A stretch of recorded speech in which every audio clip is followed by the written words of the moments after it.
गोटे साप गोटे जुलजुलिया पोक को खाइबी खाइबी होइकी ता पछरे पड़ी थाए। जुलजुलिया पोक कहला साप भाई मु कोन तुमर खाद्यर गोटे आहार मते खाइले को तुम पेट पुरी जीव।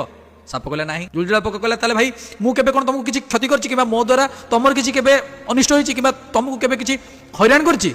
साप कहला नाही। जुलजुलिया पोक कहला भाई ताले तुम मते खाइया को काहे चेष्टा करूछ। साप तापर जो उत्तरटा देला ना विद्यारायण शुणिले मन भी खुशी हो।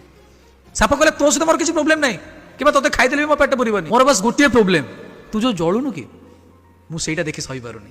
किछि कथा बुझी पारले किछि किछि लोक आपन लाइफ रे थांती ना आपन ताको ठीक से जानि थांती ना तांकर कोनोसी अनिष्ट करतांती ना ताको सहित किछि शत्रुता थाए ना ताको सहित किछि आपनकर किछि भी न थाए भाई तांकर गोटे जिंस फिर भी सीमा तुमको घृणा करती कहीं ना तुम तांकटू किछिटा ऊपर अछ तुम तांकटू किछिटा भलरे अछ। लोक माने जीवन सब सही परिबे किंतु कहार गोटे ऊपर को जीवाटा केबे सही परिबे। तो सब बुझिया लोक ठीक बुझिए।